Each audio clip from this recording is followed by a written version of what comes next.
இஸ்லாமிய கலைகளின் அருங்காட்சியகத்தில் நடைபெற்ற பேசும் பெருங்கடல் மலாய் இஸ்லாமிய உலகத்தின் உருவாக்கும் என்ற கருப்பொருளில் அமைந்த கண்காட்சியை பிரதமர் டத்தோஸ்ரீ அன்வார் இப்ராஹிம் தொடக்கி வைத்தார்.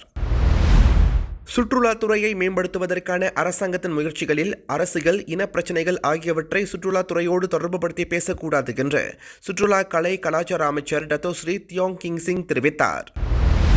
அடுத்த ஆண்டு மத்தியில் சிங்கப்பூரர்களும் வெளிநாட்டு பயணிகளும் ஜொஹூர் பாரு நில சோதனைச் சாவடிகளை QR குறியீடு வழி கடக்கும் முறை விரைவில் அறிமுகப்படுத்தப்படும் என்று மலேசிய போக்குவரத்து அமைச்சு தெரிவித்துள்ளது.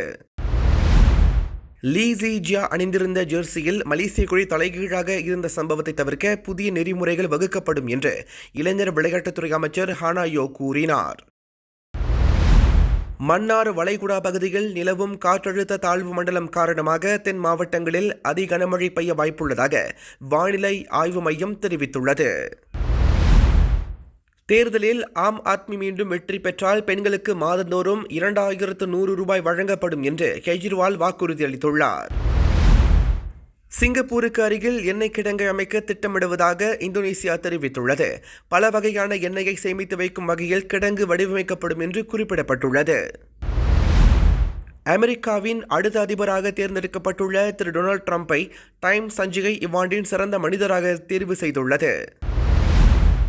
அமெரிக்க வரலாற்றில் இதுவரை இல்லாத வகையில் ஒரே நாளில் குற்றச்சாட்டு உறுதி செய்யப்பட்ட சுமார் 1500 பேருக்கு தனது சிறப்பு அதிகாரத்தை பயன்படுத்தி அந்நாட்டு அதிபர் ஜோ பைடன் பொது மன்னிப்பு வழங்கியுள்ளார். உலக சதுரங்க விளையாட்டுப் போட்டியில் இந்தியாவின் 18 வயது குகேஷ் டோமராஜு வெற்றி பெற்றுள்ளார். அவருக்கு $2.5 மில்லியன் பரிசு தொகையாக வழங்கப்பட்டது. இது போன்ற மேலும் பல செய்திகளுக்கு நம்பிக்கையோடு தொடர்ந்து இணைந்திருங்கள். வணக்கம்.